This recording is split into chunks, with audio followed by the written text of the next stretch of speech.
Published, 17:28 Eastern Standard Time, the 21st of December 2018. Updated, 17:28 Eastern Standard Time, the 21st of December 2018. As the world's leading tennis players start heading to Australia for the dawn of the season, some via the Middle East this week. We look at the sports prospects for 2019, the final curtain, or perhaps notAndy Murray turns 32 in May next year, and even if he pulls up short, it will not be through lack of trying.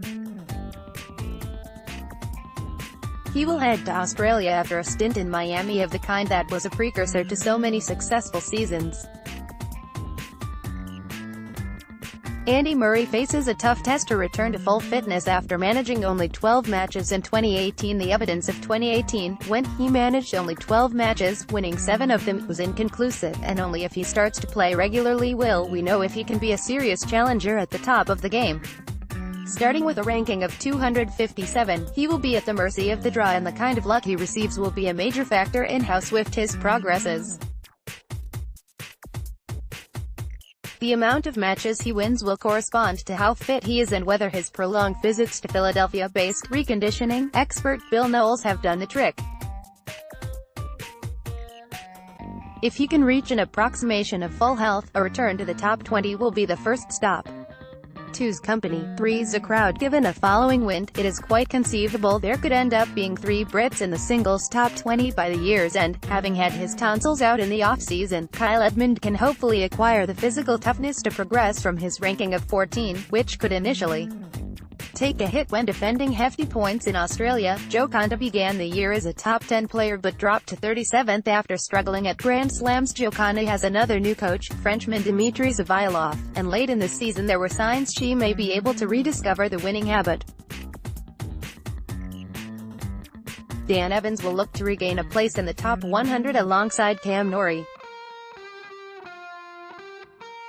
There is sufficient promise among a group of younger GB women to think that having 4 players in the top 100 by the year's end is achievable. Welcome to the home of sledging. The reception Serena Williams gets at the Australian Open will be interesting as she finally returns to the fray after her inglorious behavior in the US Open final. The 37-year-old's quest for a 24th Grand Slam, and her first since giving birth to her daughter, will be the biggest storyline of the women's game. Being well beaten in both the Wimbledon and US Open finals, she did not win a set in either, will have chipped away at her aura. But with no standout challenger, the expectation has to be that she will win at least one more major this coming year. One last hurrah.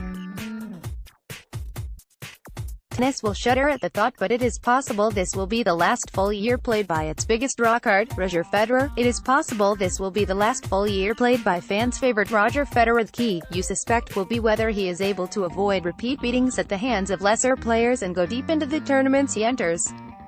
The smart money is that he will be around until 2020, providing his body holds up. No disrespect to the greatest clay court player ever, but the French Open badly needs a men's winner whose name is not Rafael Nadal to freshen things up.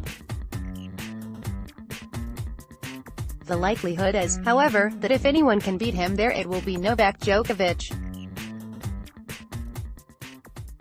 Indeed, if the real Djokovic turns up, the warrior beneath all the peace and love veneer, as he did in the second half of 2018, he could enjoy a dominant year. The young once at the O2 Arena last month, Alex Zverev beat Djokovic and gave hope that, at last, we may be seeing the shape of things to come. Alex Zverev could provide a major threat with 7 of the 10 over the age of 30. The basic situation is that the older triumvirate in the men's game are even better than we thought they were, while the up-and-comers are not as good as was once expected. For the young German to win big, it will require a significant uplift at the Grand Slams, aided by his coach Ivan Lendl, and this in an era when 7 of the top 10 are over the age of 30. A less established threat to the old order is Russian Karen Khachanov, while Greece's Stefanos Tsitsipas is another of the coming men.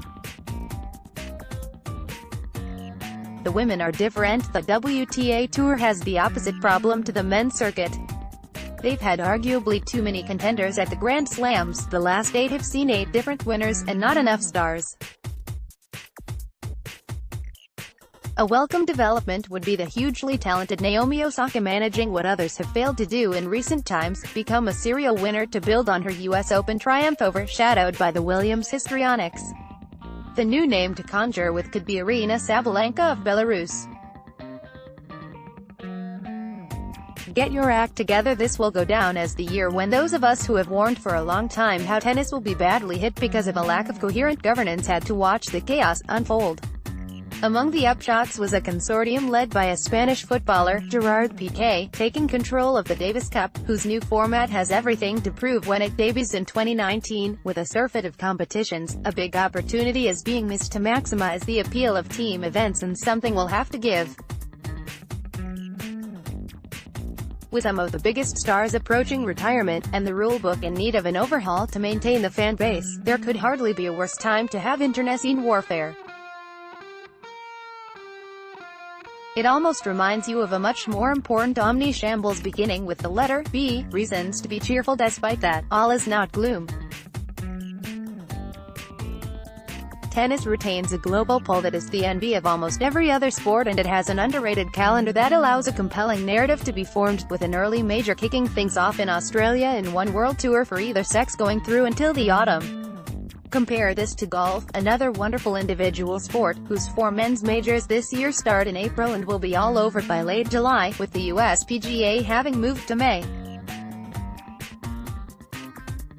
From the more parochial outlook of British tennis to those competing from the different corners of the world, there is every reason to suppose that 2019 will provide more intrigue and drama than the relatively unmemorable year that is about to expire.